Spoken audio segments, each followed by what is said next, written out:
My name is Nettie Muniz. I'm 29 years old, and you know those motivational posts where people romanticize the grind? A perfectly lit photo of a sad desk salad with a caption like, "Rise and grind." Yeah, my grind did not come with hashtags. It came with off brand ramen, dollar store shampoo, and a bedroom so cold in the winter that I once defrosted my socks with a hairdryer. I started working at 15, not because I was particularly ambitious, but because if I didn't work, I didn't eat. My parents, Greg and Diane, love to tell people they believe in tough love. What they actually believe in is selective effort. They were never movie villain cruel. No bruises, no screaming fights that neighbors could hear. Just strategic indifference. Indifference toward me, anyway. My younger brother, Landon, he got birthday parties with themed cupcakes and rented inflatables in the backyard. I got lectures about self-reliance and a chore list that looked like I'd offended some minor god. When I asked my mom once if she'd help me with college applications, she laughed. "College?" she said, rummaging through a drawer for a coupon. "Better start saving, champ." Champ. That was my nickname. Not sweetheart. Not honey. Just champ, like I was a disappointing draft pick they were stuck with. So I did what my nickname implied. I took the hits and kept moving. I worked every shift I could find. Gas station cashier, stockroom at a discount store. One summer, I cleaned gutters with a guy named Mel who called pigeons sky rats and played poker on his Bluetooth speaker during lunch. I saved every dime and learned how to stretch every cent until it screamed. Pro tip: if you crush the instant noodles in the packet before cooking, it tricks your brain into thinking you're eating more. I called it confetti soup. It was pathetic. It was survival. It got me through. By the time I graduated high school, I had just under $4,000 saved. Not much, but enough to cover community college classes, a beat-up secondhand laptop, and textbooks that looked like they'd been chewed on by squirrels. Nobody came to my graduation. Not because they forgot. Landon had a really important soccer camp that weekend. Mom sent me a text. "Congrats. Sorry, timing didn't work out." 2 hours later, my dad added a thumbs up emoji. No cake, no hug, no, "we're proud of you." But I made it. I pushed through community college, then transferred. I worked. I studied. I slept in 4-hour bursts and drank coffee that tasted like punishment.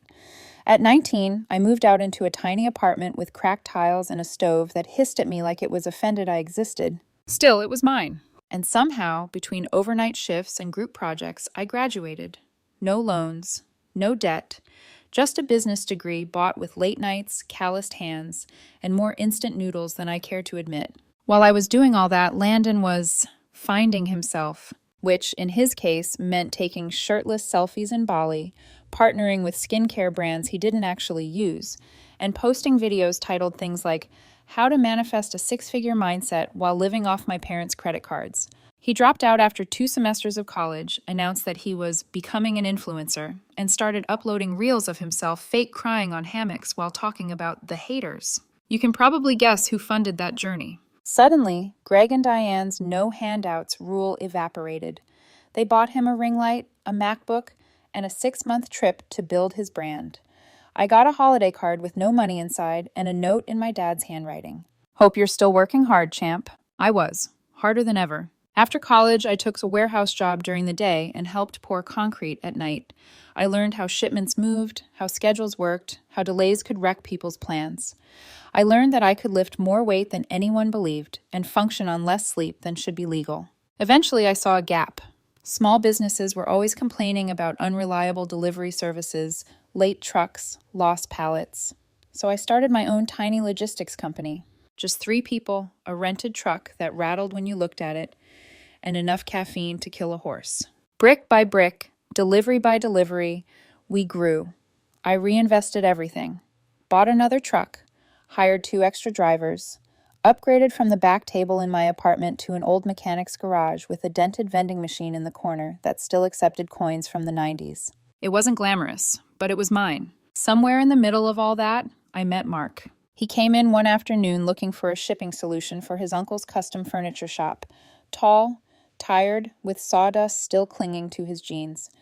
We argued for a full 15 minutes about roots and insurance before he finally smiled and said, "You know, you fight like someone who's had to do everything alone." I didn't mean to tell him my whole life story, but over time, through invoices, coffee runs, and one late-night emergency delivery, We slipped into each other's worlds. He became my boyfriend, the first person who looked at my exhaustion and saw strength instead of something to exploit. He never tried to fix my family situation. He just listened. That was new. A few years into the business, things were stable. Not glamorous, not rich, but stable. I could pay rent on time. I could buy groceries without mentally calculating every item. I even splurged on shampoo that didn't smell like industrial cleaner. Then one morning, a letter showed up at the office. Not a bill, not junk mail, not one of those glossy flyers promising to 10x your revenue if you scanned a QR code. A subpoena. I had to read it 3 times to understand what it was saying. My parents were suing me. At first, my brain refused to process it. I checked the names twice. The court file number, the address. I called the clerk's office to make sure it wasn't some prank. It wasn't. Greg and Diane Muniz, my parents, were dragging me into court because, according to them, I owed them ongoing financial support in light of the significant emotional and financial investment they had made in Landon's brand, an investment that, and I quote, had not yet fully monetized. They actually wanted me to bankroll my brother's influencer career. There was a line about familial duty and how my success had been built upon the crucible of shared hardship and that I owed them reciprocal restitution. I sat down in the office chair with duct tape on one armrest and laughed. Not because it was remotely funny, because it was so absurd, something inside me snapped. These were the people who watched me stretch ketchup packets into soup and called it character building. The ones who skipped my graduation for a soccer camp. The ones who told me, very clearly, that I was on my own. Now, after I'd clawed my way out of the life they left me in, they wanted a cut of me. When I first showed the subpoena to my business partner, Diego, he actually thought it was a joke. He read it, blinked, looked at me, and said, "Wait, they're suing you because you won't sponsor Landon's TikToks?" I nodded. He burst out laughing so hard he nearly dropped our entire shipping schedule. I didn't laugh, because underneath the absurdity, there was this deep, dull ache, a familiar one. The feeling of being useful only as long as I was paying a bill, covering a shift, doing the work no one else wanted. I took the letter home that night.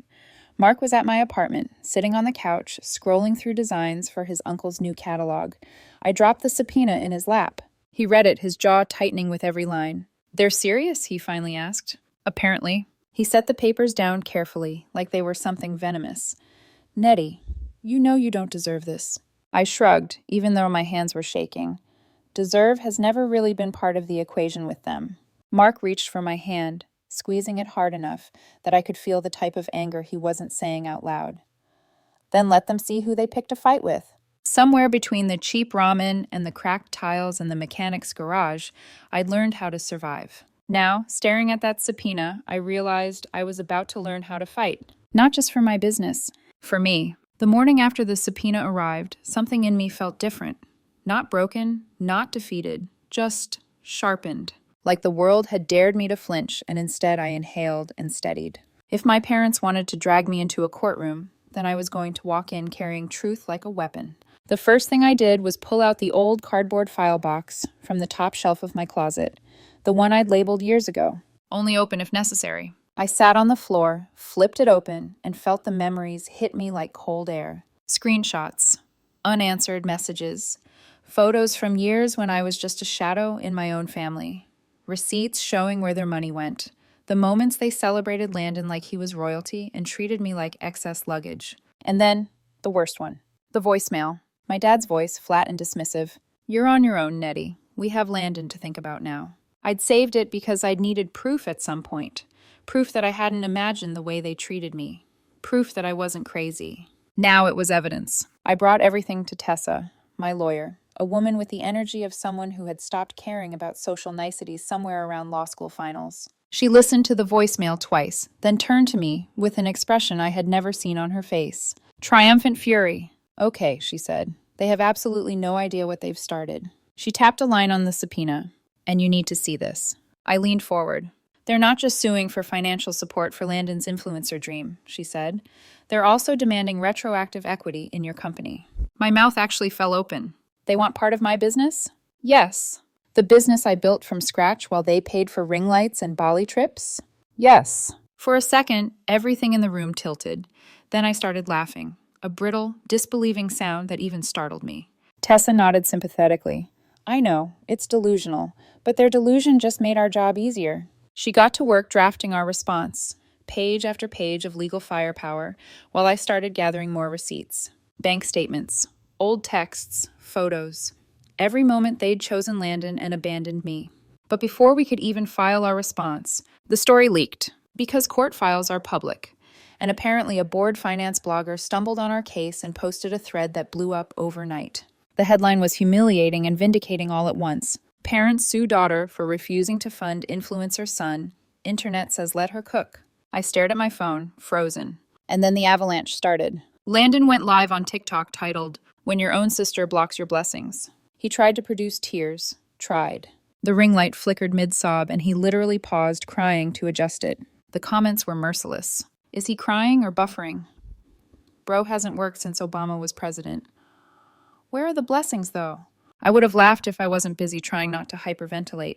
Then my whole extended family resurrected themselves like a badly timed resurrection scene. Aunt Teresa, this is heartbreaking. What happened to unity? Uncle Joe, let's do a family dinner and talk this out. Cousin Brian, question.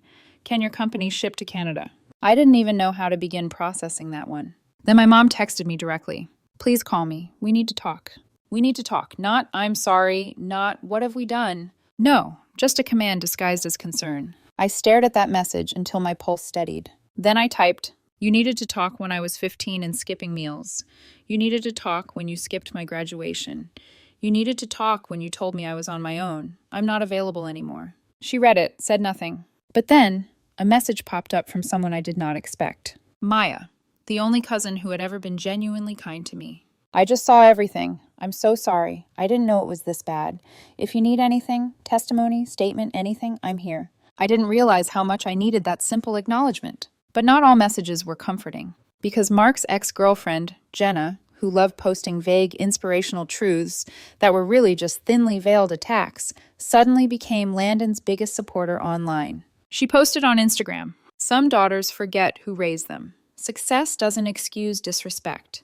Healing starts when we stop abandoning family. She even liked Landon's fake cry videos. And she tagged herself in a self-help quote, character is revealed in conflict.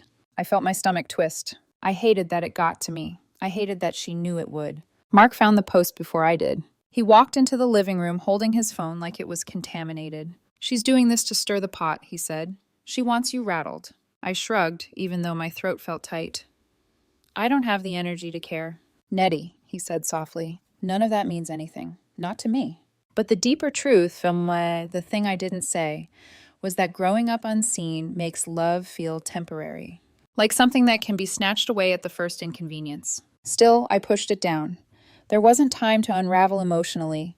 There was a court date looming and a lifetime of silence to confront. 6 days. 6 days until I walked into a courtroom with every scar and every receipt. 6 days until my parents realized they'd raised a daughter who could survive without them. And that was what they hated most. 6 days until they learned I wasn't afraid anymore. The courthouse smelled like old paper, burnt coffee, and people pretending they weren't terrified. I walked in wearing the only suit I owned, pressed, but still carrying the faint stain from a celebratory taco I'd eaten the day my company turned its first profit. Landon, meanwhile, arrived dressed like he thought paparazzi might be hiding in the potted plants. Beige turtleneck, oversized sunglasses indoors, a dramatic scarf, even though it was 82 degrees outside. My parents walked behind him like stiff shadows. My mom's jaw was set tight. My dad refused to look at me, chin lifted like he was entering a corporate boardroom instead of a courtroom where he was suing his own daughter. Their lawyer looked exactly how I expected.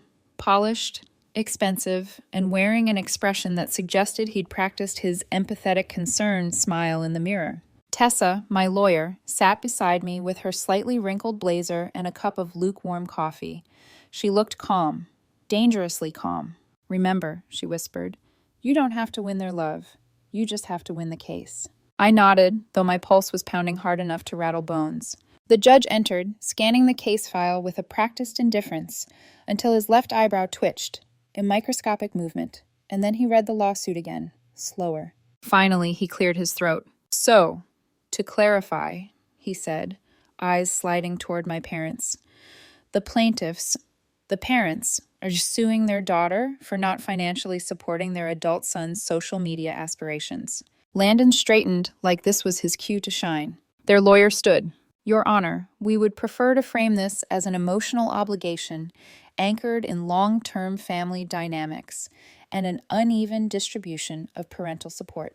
The judge held up a hand. No, let's not drown this in word salad. His gaze hardened. Did she, the defendant, sign any agreement to provide financial support to her brother? Silence. Did she borrow funds from you that would legally bind her to repay? Silence. Was she ever contractually involved in his brand? At that, I almost laughed. Their lawyer shifted uncomfortably. Mom. No, Your Honor. The judge looked at me. Ms. Muniz, would you like to make a statement? Tessa nudged me gently. I stood, knees trembling but my voice steady. I've worked since I was 15, I said. Paid my way through school. Built my business from nothing. My parents never supported me financially or emotionally. They invested thousands in my brother's influencer career while telling me I was on my own. Now that I've created something stable, they want to cut. Not because they helped build it, but because they didn't. Tessa handed me the thick folder she'd labeled Exhibit Regret. I offered it to the judge. Inside were the receipts. Every text where they ignored me. Every trip they funded for Landon. Every vacation, gadget, influencer retreat. The $7,800 drone he crashed while filming an inspirational flyover. And the voicemail. The judge listened to it, his expression tightened. Then, unexpectedly, Landon stood. Can I speak? He asked. The judge hesitated, then nodded. Big mistake. Landon marched forward like he was accepting an award. This isn't just about money, he began dramatically. This is about betrayal. My sister is making me look like a joke. She turned the internet against me. I was supposed to be the face of this family. A cough burst from me. A perfectly timed, involuntary sound, right on the word joke. Even my dad looked uncomfortable. The judge stared at Landon the way one might stare at a Roomba stuck under a couch. So, he said slowly, are you claiming your sister's success harmed your personal brand? Yes, Landon said proudly. And you are requesting what exactly? Compensation? Or a portion of her company? Landon lifted his chin. Both. The courtroom fell silent. So silent, the court reporter's typing halted like her brain needed a reboot. Tessa whispered, "Thank you, Landon," under her breath. Then the judge turned back to me. Ms. Muniz, do you have anything further? Yes, Your Honor. I lifted another page. A screenshot from a family group chat years ago, one I'd avoided looking at for a long time. It read, "Let her figure it out. She always does. We're focused on Landon now." In that moment, the judge's patience evaporated. Case dismissed. Just like that. No long monologue, no drawn-out deliberation. 3 syllables that cracked like a whip. My brother gasped like someone had slapped him with a frozen fish. My mom's face went pale. My dad clenched his jaw so tight I could hear his teeth grind. I didn't say a word. I just turned, walked out of that courtroom, and when the doors closed behind me, I exhaled. The first real breath I'd taken since I was 15, but the world wasn't done. By the time I reached my car, my phone was vibrating nonstop. Someone, probably someone in the gallery, had recorded the courtroom meltdown, and it had already hit the internet. The clip spread everywhere. Landon's line, "I was supposed to be the face of this family," overlaid with sad violin music, paired with a zoom-in on the judge's unimpressed face. Within hours, meme pages had crowned him. The Family Clown, featuring the beige turtleneck. One comment read, "Imagine losing in court and in the algorithm." Another, "Face of the family. Sis is the face of the company he wanted a cut of." I didn't post anything, didn't celebrate. I did what I always did. I went back to work. Orders had doubled overnight. Business owners were tagging my company. Support the woman who said no to clout leeches. Someone even delivered cupcakes to the office with frosting that read, "Case dismissed." Meanwhile, Landon pivoted again, this time to accountability content. He filmed a teary-eyed apology titled, "What the Court Taught Me About Myself." He recorded it with a candle for dramatic lighting. He was still wearing the beige turtleneck. The top comment was, "Sir, we are tired. Retire the turtleneck." And then, right when things were calming, my mom emailed me. No greeting, no apology. Just, "We never meant for it to go this far. You embarrassed us publicly. Are you happy now?" I didn't reply. Instead, I printed the email and framed it. It hangs above my degree, a reminder of everything I survived and everything I no longer owe. And standing there in my office, looking at that email, something settled inside me. I had won. Not the lawsuit, not the internet. I'd won myself back. After the dust settled from the courtroom circus, life didn't snap back to normal. It shifted into something quieter, clearer, and surprisingly peaceful. No lawsuits, no crying live streams, no beige turtleneck in my peripheral vision. Just stillness. For the first time in years, I slept. Not the 4 hours, then back to the forklift kind of sleep. Actual sleep. The kind where you wake up and realize your jaw isn't clenched anymore. My business was booming.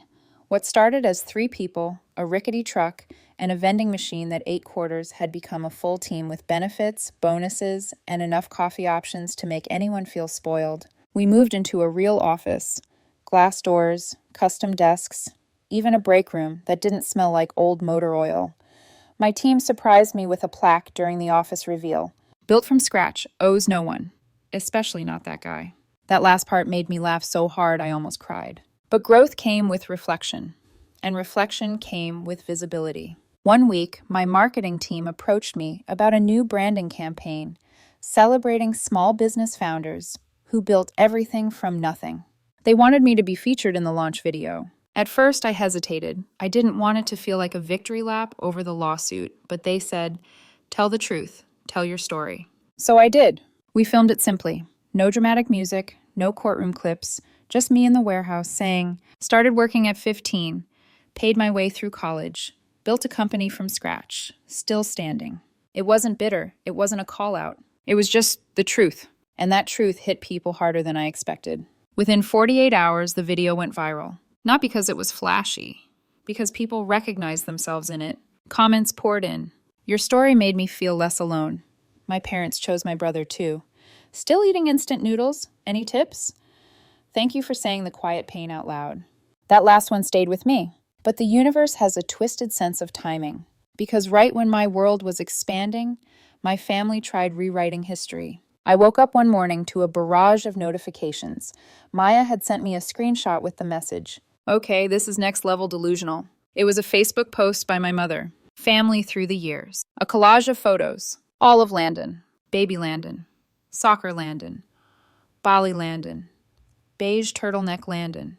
And one photo of my parents holding hands at a beach resort with the caption, "We did everything for you, son. So proud of your journey." Not a single picture of me. Not even cropped as the background. It was like they'd taken an eraser to my entire existence. I texted Maya. Me. Apparently I never existed. Maya.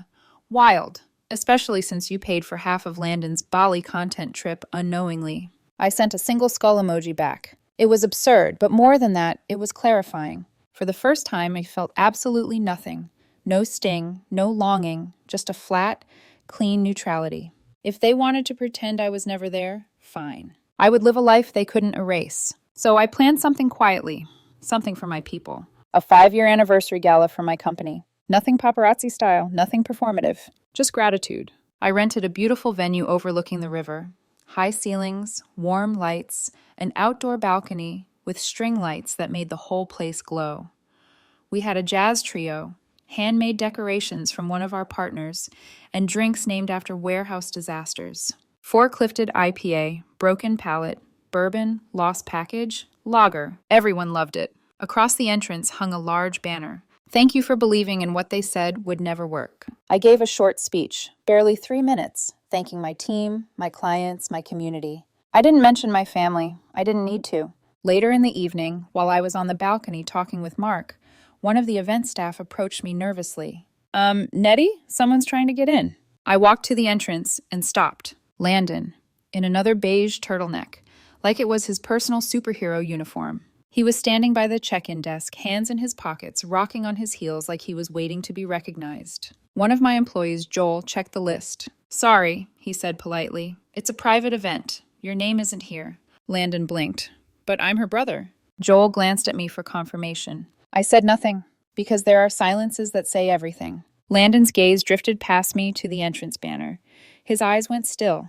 Something in his posture deflated, like reality had finally caught up to him. He didn't argue, didn't demand, didn't cry for the camera. He just walked away quietly. I watched him go, not with triumph, not with anger, but with closure. A door closing softly without slamming. A few weeks later, a letter arrived at my office. Handwritten, from my mother. It said, "We never meant to hurt you. We just thought Landon had a better chance of making it. We thought you'd be fine. Please don't cut us out forever. No accountability, no apology, just the same old reasoning they'd used my entire life. You'll be fine. They weaponized my strength, turned it into their excuse. I folded the letter neatly, placed it back in the envelope, and put it in a drawer. Then I went back to work. Because I had a new campaign to launch, a team to support, and a future to build. I no longer needed revenge. I didn't need validation. What I had now was much stronger. Peace. The kind that isn't loud or dramatic. The kind that settles into your bones and stays. The kind you earn only after walking away from people who never saw you and building a life they can't rewrite.